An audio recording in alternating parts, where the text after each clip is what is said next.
नमस्कार, मेरा नाम अर्पित सोनी और इसी कंपटीशन क्लासेस पे आप सभी का स्वागत है।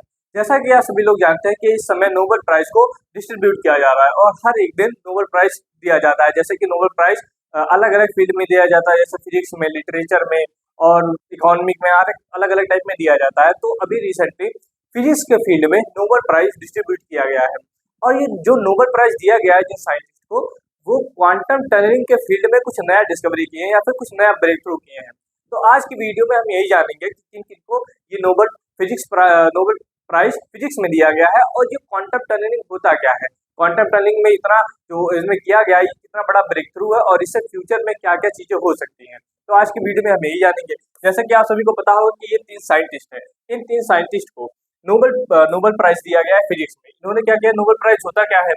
तो जो नोबेल प्राइज होता है, ये दुनिया का सबसे प्रेस्टिजियस प्राइज माना जाता है, चाहे लिटरेचर की बात की जाए, चाहे इकोनॉमिक की बात की जाए, फिजिक्स में, केमिस्ट्री में, जिसमें भी दिया जाता है। And outstanding contribution in various field. जैसे कि ये स्टार्ट हुआ था 1901 में। एल्फ्रेड नोबल एक साइंटिस्ट है जिन्होंने डायनामाइट की खोज की थी। पहले क्या किया जाता था कि कहीं भी माइनिंग करना हो तो माइनिंग करने के लिए जो मजदूर जाते थे वो अपने हाथों से मैनुअली चीजों को एक्सट्रैक्ट करते थे, लेकिन डायनामाइट की खोज से क्या हुआ कि ये पुल बना के उसमें डायनामाइट को फिट कर दिया जाता था, फिर ब्लास्ट किया जाता था, तो बहुत ही ज्यादा भयानक एक्सप्लोजन होता था। तो बड़े एक्सप्लोजन होने की वजह से बहुत ही ज्यादा फायदा मिलता था और इसी वजह से जो इनका डिस्कवरी हुआ ये बहुत ही ज्यादा फेमस हुआ और इसके वजह से इसके बाद फिर एल्फ्रेड नोबल ने अपने नाम पे एक नया प्राइज देना शुरू किया, जिससे कि पूरे दुनिया के जो भी साइंटिस्ट हैं, जो भी अच्छी खासी डेवलपमेंट हो रही है, उनसे उनको प्रोत्साहन मिले। और इसी वजह से 1901 से मतलब 1901 में इन्होंने जो अपना डायनामाइट की खोज किया था, उसके बाद फिर उनके डायनामाइट की खोज के वजह से और अल्फ्रेड नोबल के नाम से फिर नोबेल प्राइज दिया जाना शुरू हुआ। हर साल ये दिया जाता है नोबेल प्राइज और 6 फील्ड में दिया जाता है। किस किस में? फिजिक्स में, केमिस्ट्री में, मेडिसिन में, लिटरेचर में, पीस में एंड इकोनॉमिक साइंस में। जैसे कि इस समय पीस में डोनाल्ड ट्रंप, अमेरिका के प्रेसिडेंट डोनाल्ड ट्रंप पीस में अपना नोबेल प्राइज चाह रहे हैं। वो सोच रहे हैं कि हमको पूरे दुनिया में ऐसे पीस मेकर का उनको इमेज मिले और उनको नोबेल पीस प्राइज से सम्मानित किया जाए। Each laureate gets gold medal, उनको गोल्ड मेडल दिया जाता है। ये गोल्ड मेडल जैसे कि आपने इसमें देखा कि ये गोल्ड मेडल दिया जाता है, साथ ही साथ इनको $1 मिलियन दिया जाता है ऑलमोस्ट इंडिया के, और $1 मिलियन साथ ही साथ टोटल अमाउंट जो उनको मिलता है कम्प्लीटली वो लगभग 10 करोड़ रुपए का अमाउंट मिलता है। तो इन तीनों साइंटिस्ट को मिलेगा। अल्फ्रेड नोबल कौन थे? तो अल्फ्रेड नोबल का जो जन्म हुआ 1833 में हुआ और 1896 में इनकी मृत्यु हो गई। और इन्होंने डायनामाइट की खोज की थी और इन्हीं के मेमोरेंस में 1901 से फिर क्या हुआ कि नोबेल प्राइज का डिस्ट्रीब्यूशन शुरू हुआ था। ये इंजीनियर थे, इन्वेंटर थे। He left most his wealth to establish the Nobel prize. इन्होंने बहुत ही ज्यादा पैसा कमाया था, क्योंकि जब ये डायनामाइट का आविष्कार हुआ तो दुनिया भर में जाके ये क्या किया कि अपना डायनामाइट का फैक्ट्री लगा दिए, इससे पूरे दुनिया में उनका प्रोडक्शन होता रहे, तो इससे उनको बहुत ही ज्यादा पैसा मिला। तो इन्होंने अपना सारा पैसा डेडिकेट कर दिया ऐसे ही साइंस प्रोजेक्ट के लिए, साइंटिस्ट के लिए, और नोबेल प्राइज की शुरुआत हुई इसके बाद। तो इनका जो भी पैसा था उसके बाद उसमें दिया जाता है।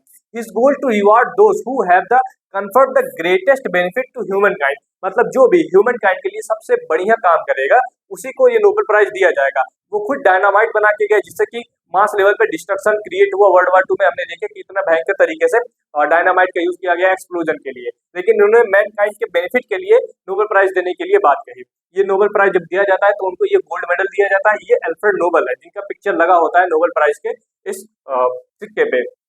अगर बात करें नोबेल प्राइज इन फिजिक्स जो दिया गया है तो कौन कौन से विनर रहे, तो उनका नाम है Frank Krausz and Anne L'Huillier and Pierre Agostini. इन 3 लोगों को नोबेल पीस प्राइज दिया गया है। They experiment in the attosecond light was used to study electron inside atom. इन्होंने क्या किया कि एटम के अंदर के जो इलेक्ट्रॉन होते हैं उनको देखने के लिए, उनका पिक्चर लेने के लिए एक बहुत ही ज्यादा एनर्जी का पल्स बहुत ही कम समय के लिए थ्रो किए थे। मतलब एक एटोसेकेंड बहुत ही कम टाइम होता है, एक सेकंड का भी बहुत ही छोटा फ्रैक्शन होता है। तो बस उतने टाइम के लिए उन्होंने एक पल्स क्रिएट किया, एक पल्स छोड़ा, जिससे इलेक्ट्रॉन की डिस्कवरी हुई, इलेक्ट्रॉन मूव किए। ये 3 वो साइंटिस्ट हैं जिनको नोबेल प्राइज इन फिजिक्स अभी समय दिया गया है। ये तीनों साइंटिस्ट हैं। अब ये क्वांटम टनलिंग के फील्ड में इनको दिया गया है। तो क्वांटम टनलिंग होता क्या है? क्वांटम टनलिंग क्या होता है कि आप इमेजिन करिए कि आपके पास एक बॉल है और बॉल जो है, मान लीजिए एक छोटा सा पहाड़ है, मान लीजिए यहाँ पे आपके पास एक बॉल है और ये पहाड़ ऐसे है, तो ये जो बॉल है वो थोड़ी सी एनर्जी के साथ ऊपर जाएगा और अगर इसके पास बहुत ही ज्यादा एनर्जी नहीं है तो फिर वो वापस नीचे आ जाएगा। लेकिन क्वांटम टनलिंग के फील्ड में क्या होता है कि ये जो बॉल होता है, अगर इसके पास इतना एनर्जी नहीं है कि इसको पार करके चला जाए, तो ये बॉल क्या करेगा, ये धीरे धीरे ऐसे होते हुए क्वांटम के अंदर, मतलब इस टनल टाइप का, जैसे कि पहाड़ों के बीच में एक टनल बना दिया जाता है, फिर उसके नीचे से लोग चले जाते हैं, वैसे ये एटम या फिर जो भी बॉल होगा ये इसके नीचे से चला जाएगा, और इसी को कहा जाता है क्वांटम टनलिंग। तो क्वांटम टनलिंग में यही होता है। अगर आप इसको और अच्छे से समझ सकते हैं इस पिक्चर के माध्यम से, आप यहाँ पे देखिए कि एक बॉल है, अगर ये बैरियर इसके बॉल के पास अगर इतना एनर्जी नहीं है कि इस बैरियर को क्रॉस कर सके, अगर इसके पास इतना एनर्जी नहीं है, तो ये क्या करेगा, बॉल इसके अंदर एक टनल टाइप से बना के चला जाएगा। ये जो टनल होगा ये इमेजिनरी होगा, ये ऐसा पॉसिबल नहीं है कि ये अलग से अपने लिए एक टनल खोद के वहां पे बना देगा, बल्कि ये इस बॉल का एक ऐसा प्रॉपर्टी अपने अंदर डेवलप कर लेगा कि ये एक टाइप का, जैसे हम देखते हैं कि मूवीज में कि एक भूत होता है तो दीवार के पार चला जाता है और दरवाजे के पार चला जाता है, तो वैसे ही एक टाइप का ये घोस्ट बन जाएगा, और ये घोस्ट इस टनल के अंदर से, इस बैरियर के अंदर से वापस चला जाएगा और दूसरी तरफ पहुंच जाएगा। तो इसी को कहा जाता है quantum tunnelling.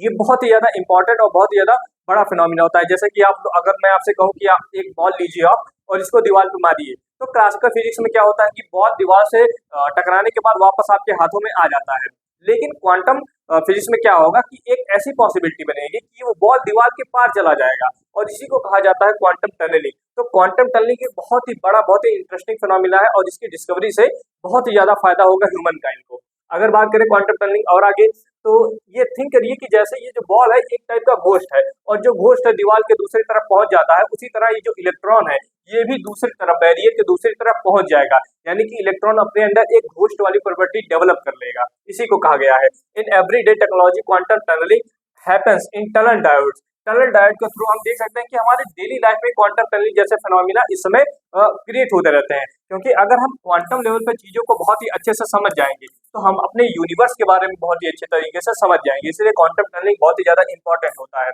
Scanning, tunnelling, microscope and nuclear fission जैसे जो चीजें होती है, न्यूक्लियर फिजन जो हो रहा है और स्कैनिंग टनलिंग हो रहा है, ये सारी चीजें जो हो रही है ये कहीं ना कहीं इसमें क्वांटम टनलिंग का इस्तेमाल हो रहा है। जैसे न्यूक्लियर फिजन जो होता है तो इसके लिए बहुत ही ज्यादा एनर्जी की जरूरत पड़ती है, न्यूक्लियर फिजन के लिए बहुत ही ज्यादा एनर्जी की जरूरत पड़ती है, लेकिन ये न्यूक्लियर फिजन सन के अंदर हो रहा है, तो इसके पीछे कहीं ना कहीं क्वांटम टनलिंग का ही एक इफेक्ट काम कर रहा है। तो अगर हम क्वांटम टनलिंग को और बढ़िया से समझ जाएंगे तो न्यूक्लियर फिजन जो हो रहा है सन के अंदर उसको भी और अच्छे से समझ जाएंगे। आप इस तरह से समझ सकते हैं कि इलेक्ट्रॉन है, अगर हम इसको दीवार पे, क्लासिकल पिक्चर में क्या होता है, क्लासिकल फिजिक्स में ये होता है कि बॉल दीवार से टकरा के वापस आपके हाथ में आ जाएगा, लेकिन एक्चुअली क्लासिकल में या फिर हम क्वांटम के क्या होता है, क्वांटम में ऐसा होता है कि ये बॉल दीवार के पार चला जाता है, और इस तरह से एक नया फिनोमिना क्रिएट होता है क्वांटम टनलिंग का। तो इसलिए आपको समझ में आया होगा कि क्वांटम टनलिंग कितना ज्यादा इंपॉर्टेंट फिनोमिना है। अगर इसको हम समझ जाते हैं तो ये कितना बड़ा ब्रेक थ्रू होगा ह्यूमन काइंड के लिए। तो what did the Nobel winner discover, इन्होंने डिस्कवर क्या किया है, they develop ultra fast laser pulse that last only attosecond. एक एटो सेकेंड मतलब 10 के घात 18, मतलब ये जो सेकेंड का 10 का power 10 to the power minus 18 second, एक सेकेंड का लगभग 18वां भाग होता है, इसे हम कहते हैं एटो सेकेंड। तो उन्होंने एक अल्ट्रा फास्ट लेजर पल्स एक एटो सेकेंड के लिए फायर किया, उसको लॉन्च किया। इससे हुआ क्या, the pulse allow scientist to observe how electron move in the tunnel. जैसे कि जो इलेक्ट्रॉन है वो बैरियर को क्रॉस करके इधर से निकल रहे हैं, तो हमको इनको देखना है, हमको इनको डिटेक्ट करना है कि ये कैसे जा रहे हैं। तो उसके लिए जो साइंटिस्ट है उन्होंने अल्ट्रा फास्ट लेजर का यूज किया, और ये एक मतलब 10 to the power minus 18 second के लिए या फिर एक एटो सेकेंड के लिए इसको फायर किया, और इस इलेक्ट्रॉन के ऊपर फायर किया। इससे हमें ये पता चला कि एक इलेक्ट्रॉन टनल के अंदर से कैसे पास होके जा रहा है। तो हमको ये समझ में आया, हमने ये देख लिया कि इलेक्ट्रॉन जो है वो टनल के अंदर से जा रहा है, तो वो कैसे जा रहा है। तो हमने यही चीज इसमें देखा है, मैंने कि जो हमारे साइंटिस्ट ने डिस्कवर करा उन्होंने यही डिस्कवर किया है। This breakthrough help us to understand how chemical bonds break and form, साथ ही साथ how tunnelling occurs in quantum device. Quantum device के अंदर टनलिंग कैसे पॉसिबल होगा, future of quantum computers and ultra fast electronics. तो अब अगर इससे हम और बढ़िया ब्रेक थ्रू हासिल कर लेते हैं तो अल्ट्रा इलेक्ट्रॉनिक्स यानी कि हमारे पास जो भी इलेक्ट्रॉनिक डिवाइस होगी वो इतना फास्ट होगी, इतना अल्ट्रा फास्ट होगी कि हम इमेजिन नहीं कर सकते, मतलब एक एटो सेकंड से भी कम टाइम के अंदर वो अपना रिस्पॉन्स हमें दे सकता है। साथ ही साथ क्वांटम कंप्यूटर्स के अंदर हम अपने इस टेक्नोलॉजी को डेवलप कर लेंगे, और साथ ही साथ इस समय आप कह सकते हैं कि जो आर्टिफिशियल इंटेलिजेंस है जो इतने तरीके से, इतने अच्छे तरीके से काम कर रहा है, उसकी स्पीड और भी ज्यादा बढ़ जाएगी, यानी कि उसकी एफिशिएंसी और भी ज्यादा बढ़ जाएगी। तो इसलिए क्वांटम के फील्ड में ये वाला जो भी एक्सपेरिमेंट हुआ है ये बहुत ही ज्यादा इंपॉर्टेंट है, इसका इस तरह डायग्राम है। वाई इज इट इम्पोर्टेंट, तो before this electron motion was too fast to observe, इससे पहले क्या होता था, इलेक्ट्रॉन बहुत ही ज्यादा तेजी से मूव करता है, लगभग लाइट की स्पीड के बराबर इलेक्ट्रॉन मूव करता है, तो इसको डिटेक्ट कर पाना हमारे लिए इम्पॉसिबल था। लेकिन अब क्या हुआ है, now we can film electron inside atom. अब हम एटम के अंदर इलेक्ट्रॉन को फिल्म कर सकते हैं, उसका वीडियो बना सकते हैं, उसका फोटो कैप्चर कर सकते हैं, हम ये देख सकते हैं कि इलेक्ट्रॉन कैसे चल रहा है। This help to design quantum chips, better solar cells and new material for the nanotech. अब इसके माध्यम से हम क्या कर सकते हैं, क्वांटम चिप डेवलप कर सकते हैं, क्योंकि अब हमें पता चल गया कि इलेक्ट्रॉन अब कैसे मूव कर रहा है, कैसे चल रहा है वो, तो हम उसकी स्पीड को बढ़ा सकेंगे, घटा सकेंगे, अपने हिसाब से उसको मॉडिफाई कर सकेंगे, तो हम बढ़िया क्वांटम चिप बना सकते हैं, बेटर सोलर सेल्स बना सकते हैं और न्यू मटेरियल और नैनोटेक बना सकते हैं, नैनो टेक्नोलॉजी, क्योंकि अब जो फ्यूचर होगा हमारा वो नैनो टेक्नोलॉजी पे बेस्ड होगा। नैनो टेक्नोलॉजी में क्या होता है कि बड़ी बड़ी चीजें एक छोटी सी चीजों के अंदर कम्पैक्ट कर दी जाती हैं, तो इसको नैनो टेक्नोलॉजी किया जाता है। तो नैनो टेक्नोलॉजी में हमारा बहुत ही ज्यादा मदद करेगा। India scientist are also working on the quantum material and computing. India scientist भी इसमें बहुत ही ज्यादा आगे हैं, यानी जो क्वांटम कंप्यूटिंग है इसमें इंडिया के साइंटिस्ट भी बहुत ही ज्यादा आगे हैं। स्पेशली अगर बात करें तो ISS की बहुत ही ज्यादा आगे हैं।